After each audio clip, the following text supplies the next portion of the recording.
My name is Eliza Monroe, and the phone call I got during the renovation of my late grandmother's mountain house shattered everything I thought I knew about my family, because the contractor told me they had uncovered a hidden digital safe sealed behind a false wall in the attic, and my sister Marin's full name was engraved right on the lid, which instantly sent a chill down my spine.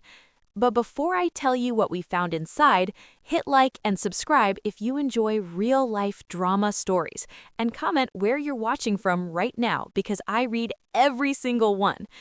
The house sat high in the Blue Ridge Mountains outside Asheville, surrounded by towering pine trees and memories of summers spent racing up the stairs to the attic where Marin and I used to build blanket forts and watch storms roll across the valleys. And after both our grandparents passed away, they left the property to us. But while Marin wanted to preserve it as a memory, I pushed to renovate and sell because neither of us could afford the taxes and upkeep. And that's when the workers found the sealed wall hiding the safe.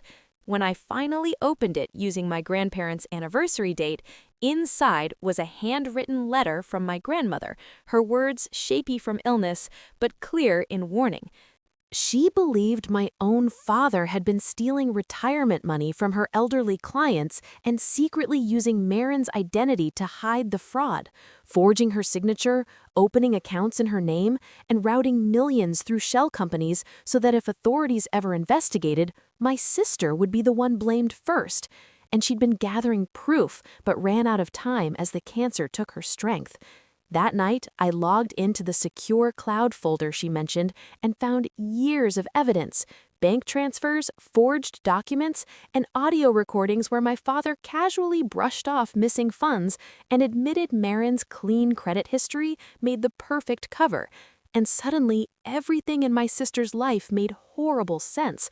Her ruined credit, the loans she was denied, her divorce after her husband accused her of financial secrets, the job offers that disappeared after background checks, all of it had been sabotage she never knew about. The next morning, I showed Marin everything and watched her world collapse and rebuild in the same moment, shock turning into heartbreak, then pure rage.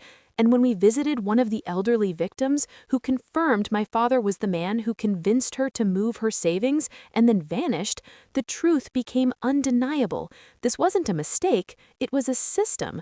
We contacted a federal investigator who said the evidence was strong, but warned us that identity theft cases often target the name holder first, meaning Marin could still be arrested unless we got my father confessing on record. So we invited our parents to the house, pretending the contractors had found important probate paperwork. And when everyone gathered in the living room, I calmly played the recordings and showed the documents. And at first, my father laughed it off, blaming my grandmother's illness.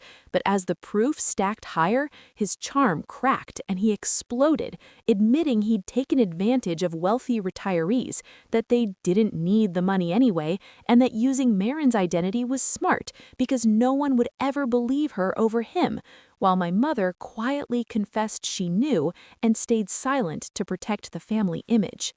And that was the moment I signaled authorities waiting outside, and agents walked in and arrested him in front of the fireplace where we once opened Christmas gifts as kids. Months later, he accepted a 20-year federal sentence for fraud and elder exploitation. Nearly all the stolen money was recovered and returned to the victims. My sister's name was legally cleared and her credit restored, and within a year, she bought her first home, something she'd been blocked from for years without knowing why. And we sold the mountain house, cut contact with our parents, and built a peaceful life together because we learned something powerful. Family isn't who shares your blood, it's who protects you when the truth is hard. And sometimes justice isn't revenge, it's freedom. So if you discovered someone close to you had secretly destroyed your life, would you confront them like we did or walk away in silence?